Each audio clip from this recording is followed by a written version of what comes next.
Yeah, also still to come, if you want to shed some unwanted pounds from over the Christmas holes, then Abby Griffiths is here with some kit to get you fit in the gadget item. Suggs from Madness is here today. How is your cooking?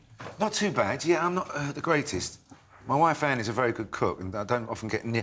It's all that preparation that always does me. You know, it's you have that idea, don't you? But you haven't gone to the shops or anything. Would it be great if we had? I'd love to cook it, but I've not got any of the ingredients.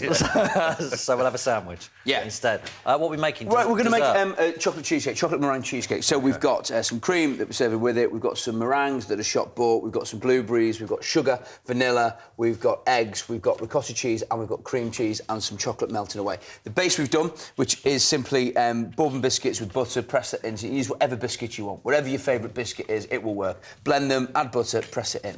OK, so Suggs, first job is simply into our processor stick in the ricotta and the cream cheese and crack your 6 eggs in. What is happening with the band Madness at the moment? Are you? Well, we're in the process of doing some recording, Tim, which will hopefully be finished. We were supposed to finish an album last year, but we're in fact going in the studio next week to finish it. Yeah. I've just had a tweet here. I'm going to desperately try and find it. Do you think Madness would fit in today's very different music industry, Jack? I don't know if we get past the first auditions of the X Factor. No, probably not. There was another one. I'll tell you about Twittering. I started Twittering last year. Yeah. But what I've been remiss over Christmas. I found I get much more followers when I don't say anything than when I do say anything. So I'm starting to wonder about the quality of my Twittering, you know.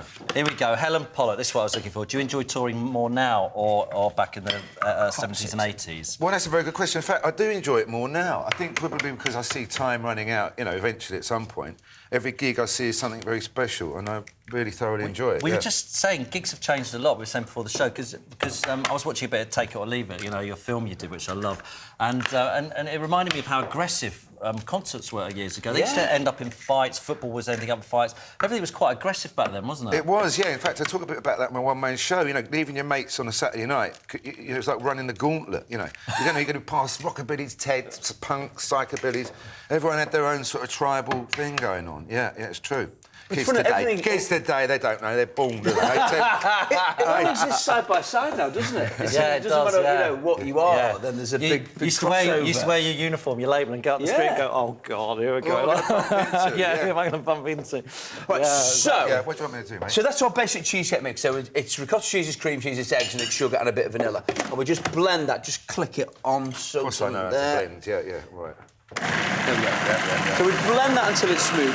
Meanwhile, we've melted a bit of chocolate over some water, like that.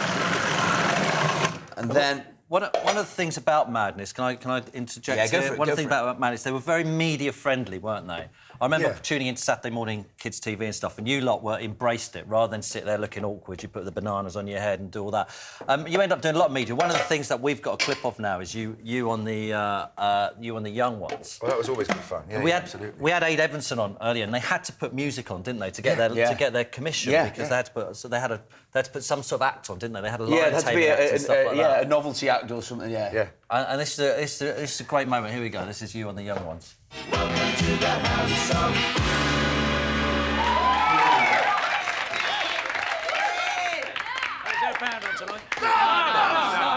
No. Why not? Electricity. Everyone's on strike. Never trust the heavy. Do any of you lot know Summer Holiday by Cliff Richard? Yeah. You hum it, I'll smash your face in. I'll go sit over there.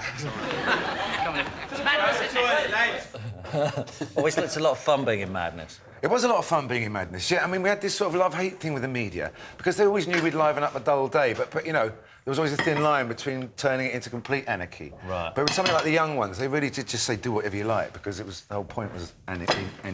Right. OK, now, so we just blend this together. So the chocolate... Now, when this goes in, you can see that you're getting kind of an uneven distribution of the chocolate, because basically, science-wise, Suggs, then the heat of the chocolate together with the cold of the cheese is making it begin to set. But don't worry about that, Suggs. That's very fascinating. I was not worrying about that now, thank you. But don't. You can rest easy now, because when it cooks again, because we're going to bake this, then obviously the chocolate will melt and it will become beautifully even. So, what we do, we tip all of this into our bowl, and then simply crumble about 4 meringues into there. So we've got chocolate, Excellent. we've got sugar, we've got cream cheese, we've got meringues, and we chuck in blueberries as well.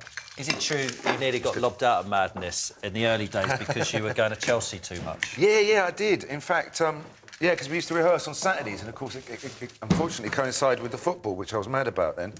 And we've got a copy of Melody Maker, which is an old music paper. I saw an advert saying semi-professional band seek singer. And I saw Mike, the keyboard player's phone number. Hang on a minute. And I rang him up and I said, I'm inquiring about the job of singer. Just out of interest, what happened to the old one?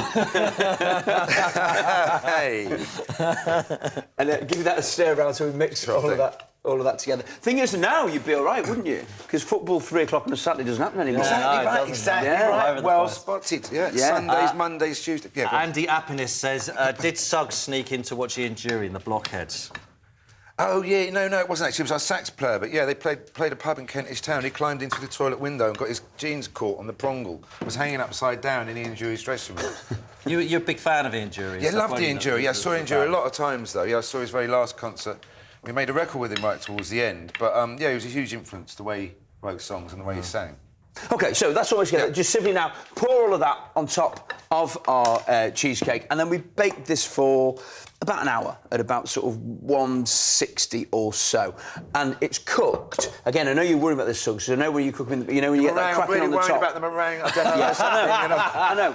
Again, you can relax. Basically, when you've got an area about this sort of size that's still quite wobbly in the middle, take it out the oven. Don't think it's got to be all set, because basically the residual heat, obviously, if it's solid, when you take it out, the residual heat has only one place to go, and that's upwards, which is why you get cracks in your cheesecake. No, I'm lost. If you leave that wobbly bit there... It's like working with Professor Brian. The residual will be there. He's changed. He used to go bosh in the oven. So we end up with this. So this is how it finishes when it's baked. Whatever happened to Night Fever? That was brilliant. It was called Night Fever, wasn't it? It Channel was, 5. God, yeah, it was fantastic. Yeah, with the top secret killer format. Basically, karaoke. It was great. But no, funny enough, because we had to have guests on every week, and we'd run out. I remember one week we got Bernie Clifton. Do you remember Bernie Clifton? Yeah. He was a fake ostrich going legs. And Bernie turned up at the studio without the ostrich. And the producer said, no, it's my old act, I don't do that anymore. And the producer said, well, no ostrich, no fee, Bernie. He looked up defiantly and went, all right, I'll go and get it from the car. I don't do the ostrich anymore. I love that show. It was brilliant. It was really fun. It was really good Did he fun. sing and then the ostrich did a bit? Exactly. Brilliant. If anyone doesn't remember, you used to basically sit there and get celebrities to sing songs. The boys versus the girls, versus that's the right. girls. And there was a sort of Brilliant. spurious Why did it scoring go? system. New bosses at Channel 5, you know the story. How many series Bring did it you back. do, though? Because it does seem like it was on for a long time. It was on for 3 years or something, yeah. But the best one, we went to Malaga in Spain and did it, and someone didn't realise that the LED, you need to read the words in karaoke. You couldn't see them in the sunshine. It's like you miming on top of the pops again. Totally. So we end up with this delicious bit of cheesecake, which is lovely, soft and creamy, chocolate Lovely. sauce, Fat-free, yeah? blueberries, Nice. yeah, and then a nice dollop. You can't have this, Harry. 0% body His- fat. yeah. Yeah, exactly. His mouth has been You've watering. got to look after those abs. Harry, that next cover of the magazine, you make it look so good when you've had that, mate. On my post-Christmas diet. Abs are built Not in the anymore. kitchen. Abs are built in the kitchen. Why not? A moment on the lips, a lifetime on the hips. You've got fruit in there. Surely there's one of you 5 a day in with the blueberries. They are a superfood. Kitchen That is pickers, amazing. we're bigger knickers. What? I didn't get any cream. Mine's what Harry's cooking at the end. Harry is cooking a bit of spiced sea bass with a mustard sauce. Well, OK, cool. I hope I'm just helping. Of course, I'm yeah. the worst cook ever. That is beyond good. Well done. You've done yourself. Gin-based